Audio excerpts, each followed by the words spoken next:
Assalamualaikum warahmatullahi wabarakatuh. Nama saya Desi Wahyuni. Saya kelas 5C PAI. Di sini saya akan menjelaskan sedikit tentang pengembangan instrumen evaluasi non-tes dalam mata kuliah evaluasi pembelajaran yang dipimpin oleh Bapak dosen Fikri Farikin, MPDI. Pengembangan evaluasi jenis non-tes dalam mata kuliah evaluasi pembelajaran bertujuan untuk mengukur aspek-aspek tertentu yang tidak dapat dievaluasikan secara langsung melalui tes tertulis atau lisan. Evaluasi non-tes ini mencakup berbagai teknik pengumpulan data yang mengutamakan pengamatan, penilaian, portofolio, wawancara, dan penilaian diri. Instrumen jenis ini lebih menekankan pada kemampuan pengamatan analisis terhadap perkembangan proses pembelajaran. Yang pertama, tujuan pengembangan instrumen non-tes mengukur aspek efektif dan psikomotor. Instrumen non-tes ini memungkinkan penilaian terhadap sikap, motivasi, dan keterampilan praktis yang tidak mudah diukur dengan tes tradisional. Memperoleh data kualitatif. Memperoleh data kualitatif di sini, non-tes memberi ruang untuk pengumpulan data yang lebih mendalam terkait perkembangan peserta didik. Mendukung penilaian berkelanjutan, evaluasi non-tes memungkinkan penilaian berkelanjutan yang mencakup perubahan atau perkembangan selama proses pembelajaran.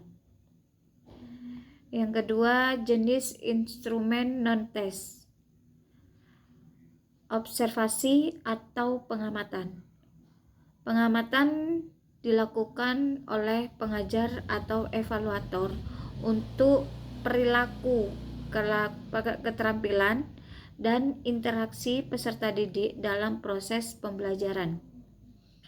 Alat pengamatan dapat berupa lembar observasi yang berisi indikator-indikator perilaku yang diharapkan. Portofolio. Portofolio di sini adalah kumpulan karya atau hasil belajar yang disusun oleh peserta didik sebagai bukti proses dan pencapaian mereka. Instrumen ini dapat berupa formulir penilaian portofolio yang mencakup penilaian terhadap berbagai karya seperti tugas proyek dan refleksi diri. Wawancara digunakan untuk menggali lebih dalam tentang pemahaman, sikap atau pengalaman peserta didik. Instrumen ini berbentuk panduan wawancara dengan pertanyaan-pertanyaan terbuka yang mengarah pada evaluasi mendalam terhadap aspek-aspek tertentu. Penilaian diri, self-assessment.